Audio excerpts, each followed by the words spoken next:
Hello guys, welcome back to my channel. कैसे हैं आप सब? आई होप आप सब अच्छे होंगे। तो गाइज़ गुड मॉर्निंग।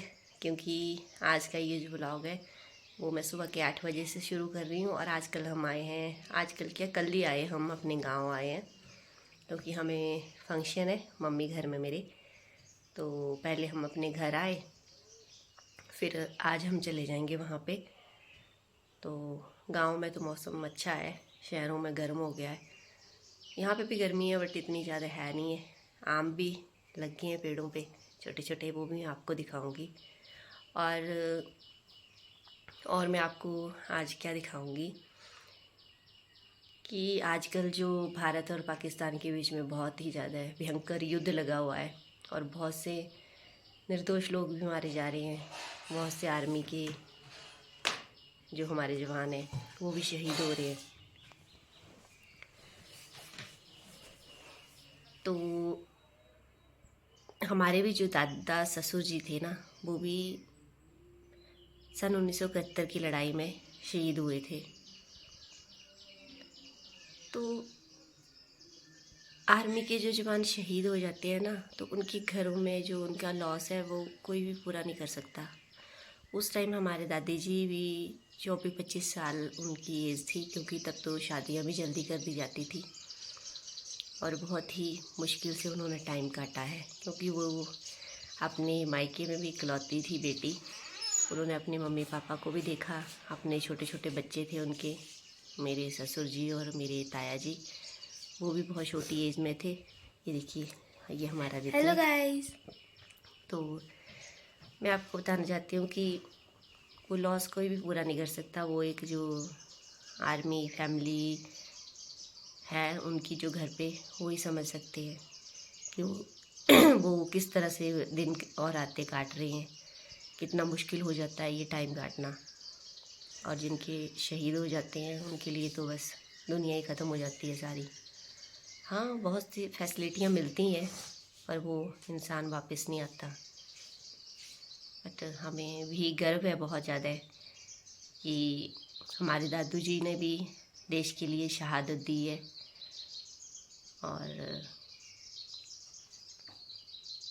क्या बोल सकती हूँ मैं। चलिए मैं आपको दिखाती हूँ अपने दादू जी की फ़ोटो।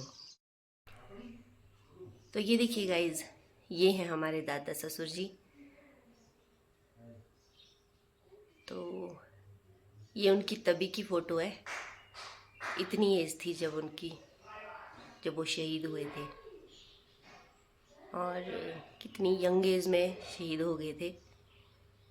25 हमारे दादी जी की एज थी, तो इनकी 27-28 इतनी एज होगी।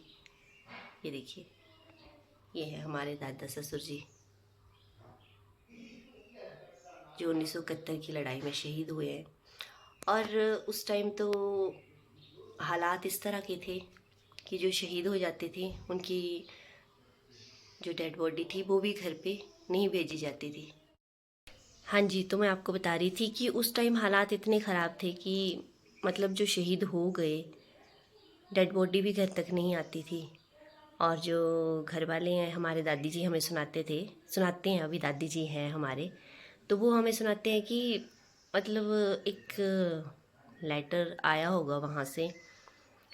और देखिए आप, हालात ऐसे थे कि वो भी अनपढ़ थे, उनके माता पिता भी अनपढ़ थे। तो 2-3 दिन ऐसे ही उन्होंने लेटर रखा होना कि चलो पढ़ेंगे, किसी से पढ़ाएंगे। और 2 दिन बाद जब एक टीचर यहाँ से जाते थे, उनसे उन्होंने पढ़ाया, तब उन्हें पता चला कि वो शहीद हो गए हैं। उन्होंने सोचा शायद छुट्टी से गए हैं तो लेटर आया होगा कि मैं पहुँच गया हूँ, बट ऐसा नहीं था। और आज भी जब वो हमें स्टोरी सुनाते हैं तो रोने लग जाते हैं